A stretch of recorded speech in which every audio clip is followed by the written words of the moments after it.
Well, welcome everyone to Hey there. Spark Rentals podcast, YouTube, Facebook Live, you name it. Last week, if you joined us, we were talking with Matt Simmons. This week, we're going to be talking about the possibility of future eviction moratoriums, which is probably not a possibility. Um, I think it is a possibility. no, I was saying that facetiously. I do too. I hope it's not a possibility. Me either. But please let us know where you're joining us from, and if you have any questions, any suggestions on future subjects, just pop it right in the chat box, because we will answer them. Yeah, we try to keep this a dialogue, not a monologue, as we often say. Absolutely. So, Brian, just for anybody that might not know, give us a bit of a recap about how these eviction moratoriums worked.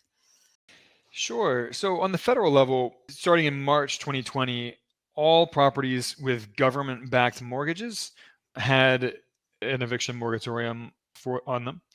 And then the CDC initiated their nationwide eviction moratorium for all rental properties as of September 1st, 2020. And it was originally supposed to be through the end of 2020, and then it got extended through the end of January 2021, and then it got extended through the end of March, and then through the end of June, and then through the end of July, and they kept pushing it forward and forward and forward because it was politically expedient, and we'll get to that again in a minute.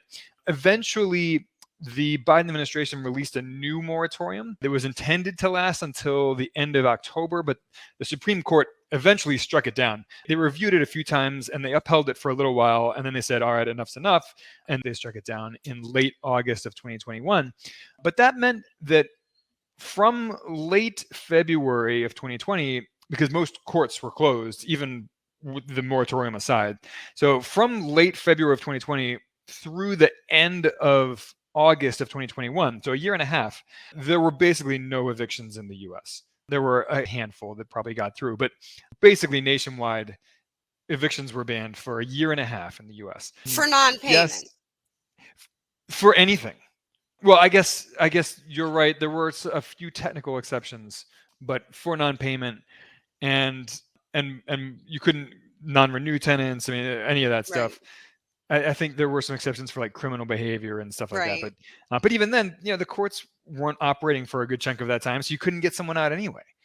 That's true. So it was a big problem. And then, of course, that was the federal level. A lot of states and local municipalities and cities also had their own eviction moratoriums on top of that. Is it eviction moratoria? It was the plural of moratorium. They had their own eviction moratoriums on top of that. And if it was a tenant-friendly state, exactly, a lot of tenant-friendly cities, tenant-friendly states, they had eviction moratoriums that went even longer than that year and a half period, even going into 2022. So for over 2 years in some places, landlords could not get rid of bad tenants. So that's a big problem when a legal contract, a lease agreement being a legal contract between two parties, it becomes only enforceable in one direction. So tenants could enforce their leases against landlords. Landlords could not enforce their leases against tenants, which is a big problem if you have invested hundreds of thousands of dollars in an investment property and you can no longer actually collect revenue from it or enforce the other terms of your lease.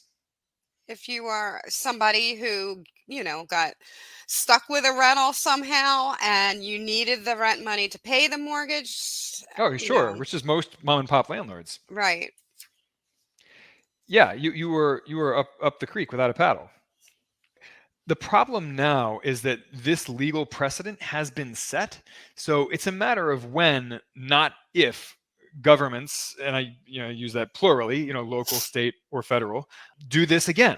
It could be next year, it could be next decade, it could be several decades from now. Who knows when it will happen, but it will happen again, whether it's a super deep recession, whether it's another public health crisis. Governments, they have this trick in their deck now, so they will pull it again when it becomes politically expedient. And it was politically expedient. I mean, renters make up over a third of the US population, and they're seen as a sympathetic demographic group, whereas there are a tiny fraction of that for a number of landlords, right? I mean, most of the population are not landlords. So it's a tiny sliver of the population, and landlords aren't viewed very sympathetically anyway. So, there are all kinds of horrible stereotypes about landlords, most of which are not true, at least in most cases. So it's politically expedient to do things to benefit tenants at the expense of landlords, because that's not going to cost you elections as a politician. Right. So, I worry that when we have a recession that gets deep enough in this country, we're going to see them pull this trick again on landlords and real estate investors in general.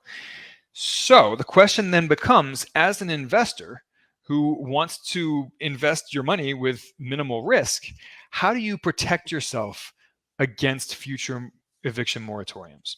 So we've got a few ideas here for you. One is to invest in higher end rental properties. So B plus class properties and upward. B plus, A minus, A class properties. During the eviction moratorium, there were much lower default rates among those property classes than D, C, and B class properties.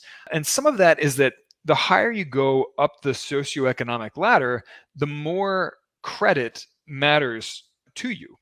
I'm generalizing, of course, but how else are we going to talk about hundreds of millions of people, right? So, higher income earners take their credit more seriously than the lowest income earners. And evictions do appear on your credit report, not just if there's an eviction, but every single monthly payment, and whether it's on time or late, appears on the renter's credit report. And this is not just a stick, it's also a carrot, right? You are rewarding renters who pay on time and actually abide by the legal contract that they signed with you. So that's the second tip. Third tip, and this is actually goes in the complete opposite direction of the tips we just talked about, is consider investing in Section 8 housing, because Section 8 pays the rent on behalf of the tenants. Now, you might be saying, okay, well, that's all well and good for the portion of the rent that Section 8 pays, but what about the tenant's portion? And that is a valid concern. So as you screen tenants, if you are actively searching for Section 8 tenants, look for tenants where Section 8 pays 100% of the rent, or at least a good bit, right? Yeah, so that you'll keep collecting the rents regardless of how the tenant behaves. It's not up to the tenant to pay the rent. It's up to the government to pay the rent. So that's one other option there. If you wanted to go in the opposite direction, if you wanted to invest in affordable housing and you wanted to protect against eviction moratoriums, that's another option at your disposal. Well, can I add a little tip here real quick? I just wanted to add a little tip about corporate renting to corporations. If that makes sense. I do some work with that, Denny? I just think another way to help, or to, another way to avoid this is to rent to corporations. So a lot of people will shy away from them, but I work with a social service agency, and not one of the apartments that I placed was affected by the moratorium. So there's all kinds of situations, people that place people, fire insurance companies for fire losses, all kinds of things. Anyway, go ahead, Brian. Well, yeah, so that's one of the tips on this list is extended stay or medium term renters, right? So travel nurses, like you said, Denny, people who are being put up for a month or two or 3 or 4. So it's not an Airbnb, like a short-term rental where they're renting by the night, but it's also not a full year-long lease either. So extended stay rentals is another good way to protect against that. And to your point, if the employer or if a corporation is paying the rent, you'll actually get paid as opposed to the renter. And I don't know if I got cut off there, but one tip that we had started talking about was collect a higher security deposit if you can.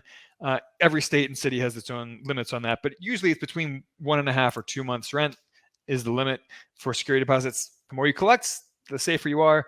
If you can collect last month's rent as well, when the renter signs the lease, that's great too. Right. One other option here is don't invest in residential real estate at all. You can still invest in real estate. You can invest in land. Denny, you and I have invested in land Hmm. parcels. You can invest in self-storage facilities. You can invest in commercial properties like office buildings. You can invest in industrial real estate. Denny, you and I, we just did a deal where we just invested passively in an industrial real estate deal down in Texas. You can invest in retail properties. So there are all kinds of other types of real estate that you can invest in, and you don't have to go out and buy an entire self-storage facility. You can invest in syndications that then invest or that own self-storage facilities or office Right. buildings or whatever. And if you're not familiar with how real estate syndications work, there are commercial deals where you invest as like a fractional owner in them. You get entitled to rental income. You get equity upside when the property sells. And we have a real estate investing club that invests in exactly these. So And I'm we'll gonna put a link to pop a that in the link. comments here. What's that? I'm gonna put the link in. Thank you, Denny. So yeah, instead of having to put up 50 or 100 grand for a down payment on a property or investing in a real estate syndication by yourself, you can join an investing club like ours or someone else's, where you can invest with as little as $5,000 per property, which might still sound like a lot, but it's a lot less than $50,000 or $100,000 for a down payment. And finally, if you still want to invest in residential properties, you can do that, but you can rent them on Airbnb instead of signing long-term leases. So you can still, the police eject someone for trespassing if they overstay their Airbnb. They're not actually squatters, at least as long as they don't stay there for at least a month or two, or established domicile there. They're trespassers if they overstay their Airbnb welcome. So you don't have to go through the eviction process if someone were to overstay their Airbnb. You just have them kicked out for trespassing. So it's instant and cheap, and it's another option at your disposal. And that's almost never a problem with Airbnb properties either. That really doesn't happen often, where guests overstay their contract. So Airbnb or short-term rentals, another option if you do like the idea of buying residential properties, but you don't want to have to worry about this issue of eviction moratoriums or for that matter, having to deal with evictions at all. Because evictions, Denny, you've been there many times. I've been there many Oh, times. It's expensive. You have to go to court.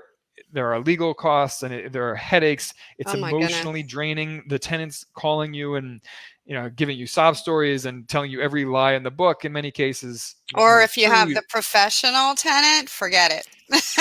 yeah, and yeah, so they know all the loopholes and how to. I mean, I had a professional tenant squat in my property for 11 months one time. It took me almost a year to get them out, and when they did finally leave, they destroyed my property. Hmm. So evictions suck, and that's even when the system is actually working properly. Right. So. All right, Denny, I did a lot of talking. Is there anything you want to add here as we wrap up this conversation about protecting yourself against evictions and future eviction moratoriums? No, I think that covers it. And I think we just need to be very mindful of the cost. Like I know tenants who went a year without paying rent and the eviction moratorium was over and they left. Yep. So that's a lot of money. Oh, yeah, an entire year's worth of rent. I mean, at $2,000 a month, that's $24,000 for a year of free rent. I mean, that tenant effectively stole $24,000 from that landlord. Right. It's like going, you can't go to Walmart and get a piece of bread or a loaf of bread. The government's not going to let you get a loaf of bread at Walmart and walk out. And anyway. Yeah. No, I'm with you 100%. So just a couple of things to keep in mind, as you invest looking forward and, as you're looking to reduce your risk as a real estate investor. So on that note, any final thoughts before we call this episode complete? No, that's it. All right, guys. Well, we will catch you next Tuesday at 2 p.m. Eastern for our weekly broadcast. Stay in touch with us. Support@sparkrental.com. Let us know what you want to hear about. And please, if you enjoy these broadcasts, rate and review on Spotify or, iTunes or wherever you listen to podcasts. Share with your friends. Comment. All of the above is appreciated. So thanks again. Have a good day.